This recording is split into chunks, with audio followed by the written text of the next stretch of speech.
की वीरता को झेलम तू ही बता दे। झेलम नदी होश की वीरता झेलम तू ही बता दे।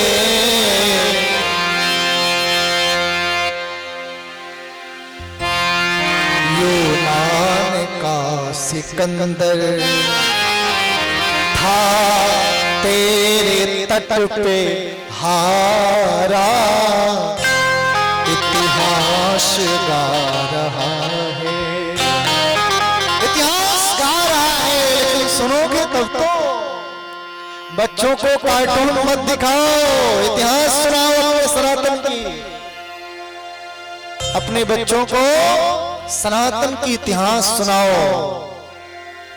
इतिहास सुनाओगे तभी बच्चों के अंदर शौर्य स्थापित होगा।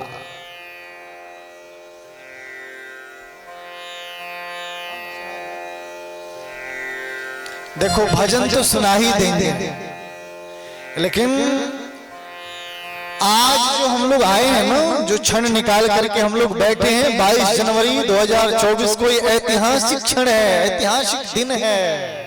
भजन तो रोज गाते हो आप लोग, रोज सुनते हो, लेकिन कम से कम आज के ऐतिहासिक दिन को याद करके अपने अपने अंदर शौर्य को ला लो, अपने अपने अंदर वीरता को प्रकट कर लो। यही तो आनंद है महाराज। भजन भी सुनाएंगे आपको, लेकिन कुछ देर भगवान की शौर्य चर्चा तो सुन ले, भगवान की शौर्य गाथा को तो श्रवण कर ले।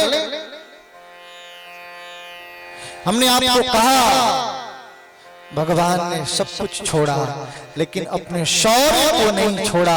वो चाहे वनवास हो, चाहे महल हो, चाहे अवध, चाहे मिथिला में आए हो, कभी भी भगवान ने अपने शौर्य को नहीं छोड़ा। जनक जी के दरबार में भी भगवान ने शौर्य का प्रदर्शन किया है। जब जनक जी ने कहा कि अब इस धरती पर कोई वीर नहीं है, अब ये धरती वीरों से खाली है, तो वहां लक्ष्मण जी पहले प्रकट हुए। लक्ष्मण जी ने भी शौर्य दिखाया है, लेकिन लक्ष्मण जी ने थोड़ा सा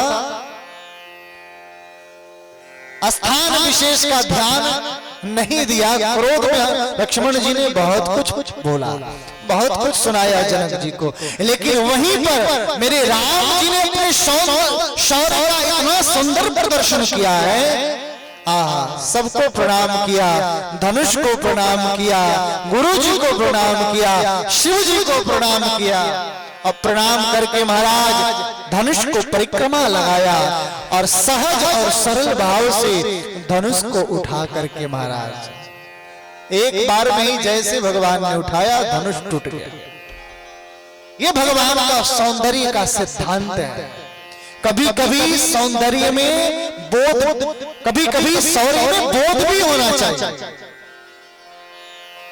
ऐसा नहीं कि कहीं भी अपना शौर्य प्रकट करें, ना ना, शौर्य में बोध भी होना चाहिए। ये हमारे राम जी बताते हैं, मेरे राम जी बताते हैं। आओ भगवान का दीप जल रहा है और भगवान के स्वागत में हम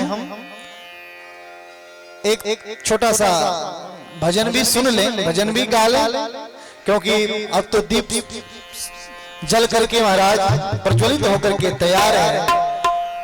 और भगवान के चरणों में हम सभी निवेदन करेंगे, भगवान से प्रार्थना करेंगे। क्या वो मेरे जन्मों के भाग्य आज, मेरे जन्मों के भाग्य आज